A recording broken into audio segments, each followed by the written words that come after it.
I'm here once more with Dricus Du Plessis. This will be the third UFC fight. I know that you were supposed to have one scheduled beforehand, but we're here now. How does it feel doing it? Yeah, well, I mean, we were actually supposed to, I don't know, we should have been at like 5 already. No, but between COVID, some visa issues with COVID, I had one shoulder injury that I had to get surgery for. And then, of course, 3 opponents in my last fight pulling out.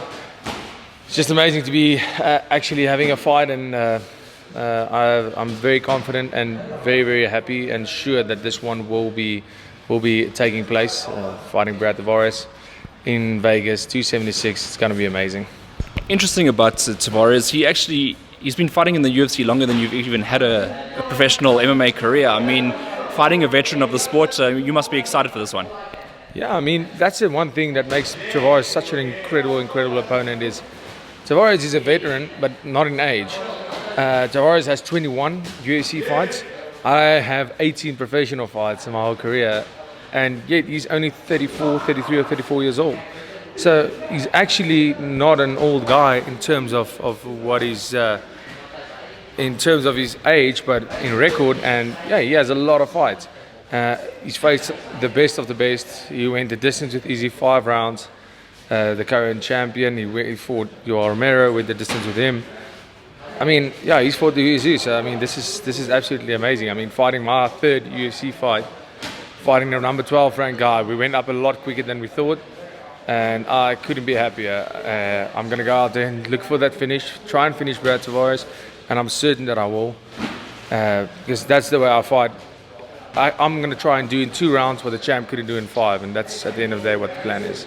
Well, that's actually, it's amazing because he goes to, if you dissect his record, he goes to decision a lot of times, does Tavares, he grounds it down. He's going to probably try to do that against you as well. I mean, you must be prepared for that. Yeah, absolutely. If you look at his record, he has 6 losses, 3 decision losses, and 3 submission losses. 3 knockout losses. He doesn't have any submission losses. So you can see he's very crafty, not getting taken down. He's really good at getting back to his feet. He's a crafty striker, very traditional striking. He only started adding some low kicks to his game in his last outing against, who was that, Umari Agmedov. You can see there's not a lot of change in his striking throughout the years, and that's where I'm in a new age, I'm a new breed of fighter, I'm a younger, just more developed, I think, and I think that's going to be a big weapon for me. Where he is extremely tough. We've seen him take some massive shots. He has been knocked out, and that means if Robert Whittaker could knock him out, I can knock him out. If Edmund Sebastian could knock him out, that means I can knock him out. But he is an extremely tough fighter. I have all the respect in the world for him, but it's time for me to surpass him. He's been around for a long time. He's always been a bridesmaid, and I don't think he's ever going to be the bride. And it's time for me to take that step into the level of competition, which is Brad Tavares. He's an incredible fighter, and it's going to be an honor for me to share the ring with him. We haven't seen you do that guillotine choke in a while. That's the one that you were known for before you came into the UFC, and every opponent of yours has identified that as the potential threat that you have, yet you've knocked them out. You still got that in your locker waiting for the guys?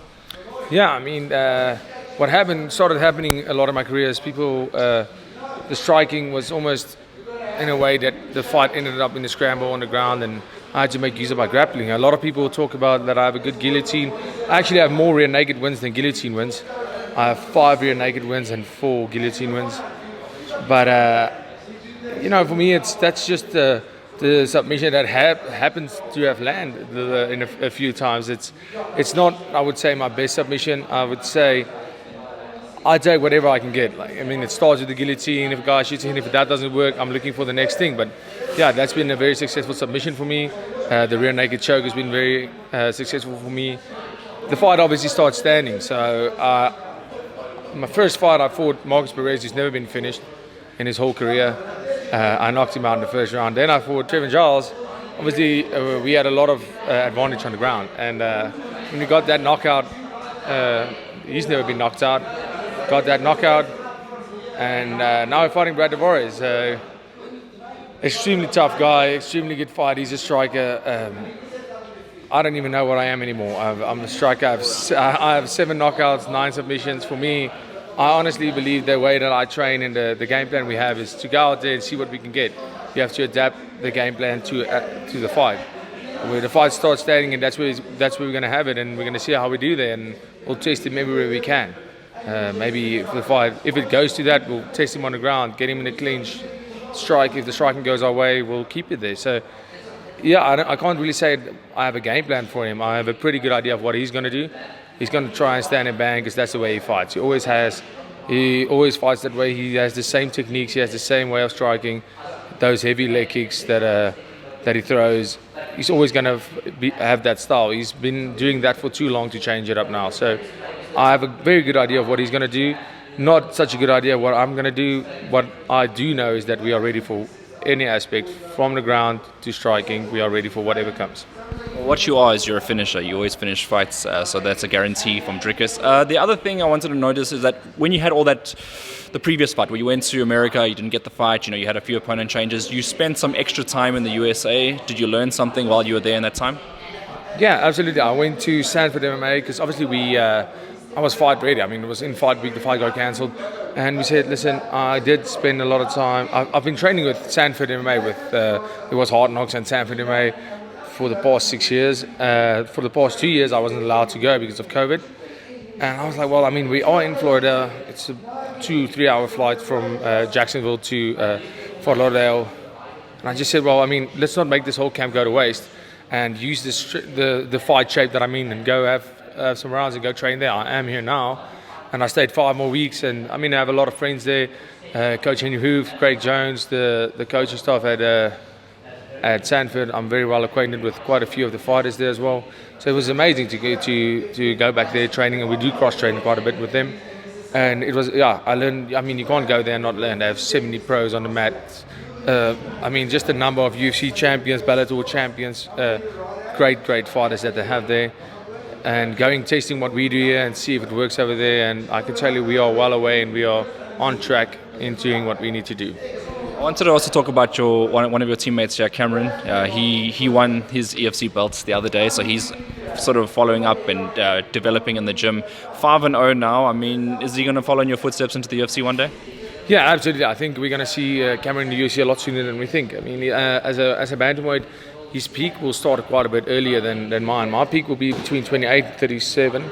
That's as a peak as a middleweight, where Cameron's peak is probably going to be like right around 23 to 33. That's with the lighter weight divisions. That's just how it is.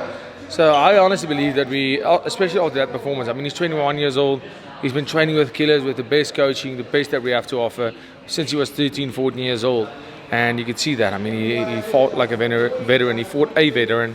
He adapted his game plan when he got lost 2 rounds in a row. We changed the game plan in the fight, and he just adapted. He's an incredible fighter, and I'm really looking forward to see what the future holds.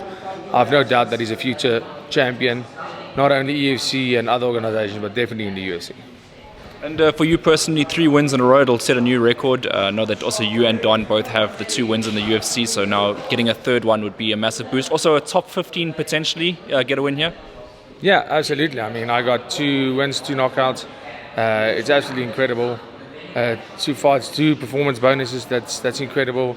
Hopefully the 3rd one, and if it has anything to do with me, that'll be a 3rd one and also a performance bonus. I can't go out and say I'm getting another knockout. I can't go out there and saying I'm getting submission. I'm always looking for that finish and always looking to fight, to put up a spectacular performance. That's just the way I fight. That's the way I train. But I'm not forcing anything. If the knockout comes, I'm taking it. If you give me one chance to knock you out, I'm going to take it. If you give me one chance to submit you, I'm going to take it. But if we have a war and it's all up to my opponent. If he can keep up with me for round 1, round 2, round 3, and we go to the decision, it will be an amazing fight. And I'm ready for that. I'm not scared to go to the decision. I just prefer not to. It's not that I prefer it. It's just that the way I fight, I'm looking to finish that fight. It's that killer instinct. If I see a gap, I'm taking it. So I mean, let's see if he can keep up. If he can keep up, we might see a decision this time. Maybe, I don't know. But just know that I'm not looking for that decision at all. I'm looking for a finish, and I'm looking to put on the best performance of my career, 100%. And I know it's old news now, but are you still interested in the Gastelum fight in the future? Get through this one? Absolutely. I think that's an amazing fight. I think for him, stylistically, I'm a terrible matchup. Just because I'm so big for the weight. He's a very small, he's a welterweight. Everyone knows he's an actual welterweight. He just doesn't like to cut down, and props to him. I mean, he gave the champion Israel Adesanya such an amazing run, but I think his style never changed. He has one style of fighting, and it's never going to change. And like I said, I think the way I'm just so much taller, bigger than him, and my fighting style is so much more dynamic. I think, like we talked about it earlier, that it's almost a new generation of fighting where everything changes. You can't have that same style of fighting, people figuring it out. And I think Gastelum, listen, all the respect, he's done such amazing things and he's put up amazing performances. He's fought only killers. But I just think it's time. I think after Brad Tavares, that's the fight I want.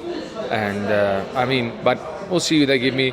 Honestly, I have to tell you, after this fight, I will be ranked in top 15, number 12. And I mean, there's a whole top 10 to choose from. There's a whole top 10. You never know who gets injured, what happens, and maybe even jump the line even further. But for now, I'm focused on Brad Tavares and that number 12 spot. It's not that I'll be celebrating that number 12 spot. I'll be celebrating number 1. But that's where my focus is right now. Step by step, I'm climbing the ladder to number 1, and that's where I'm heading. Climbing the ranks at middleweights. I saw you put a picture up the other day of you as a welterweight and on social media, and you as a middleweight. And I know that you're fully comfortable at middleweight.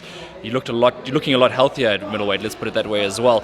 Is there ever a thought in your mind thinking maybe you're going to try welterweight one day, or is you just going to stick it out here? No, absolutely not.